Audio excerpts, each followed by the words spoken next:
Ito na nga ang pag-uusapan natin ngayong araw na ito mga parkoy.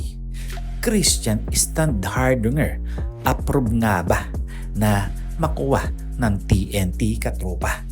Well, alam naman natin noong nalipat nga itong si Christian Standhardinger sa ibang koponan na katulad nga sa Terra Firma Jeep, medyo malamya ang mga laro nito.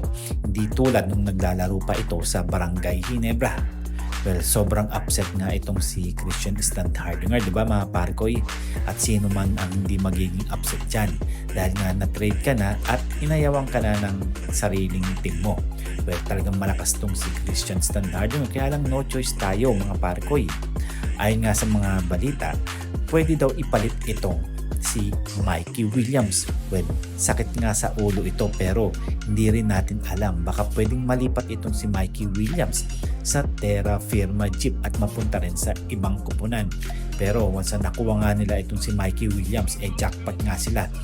Etong mga parkoy si Christian Standhardinger, pwede naman siyang malipat sa TNT Katropa dahil nga gustong-gusto nga ng TNT Katropa ang sentro ngayon dahil nangangailangan nga sila.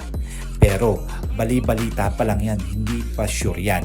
Ito nga si Troy Rosario, posible nga rin mapunta sa Barangay Ginebra pero hindi pa rin tayo sigurado dyan. Dahil nga marami ng mga naglalabas sa balita na si Troy Rosario gustong-gusto nga maglaro sa Barangay Ginebra.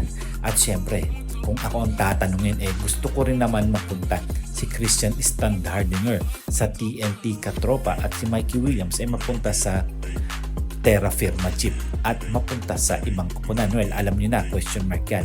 Pwede siyang malipat sa alam nyo na yan mga parkoy.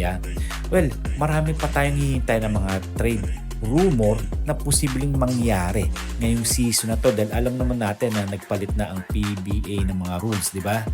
Kayo, kung sa palagay nyo, posible kaya malipat itong si Christian Standhardinger sa TNT Katropa at malipat si Mikey sa Terra Firma Jeep?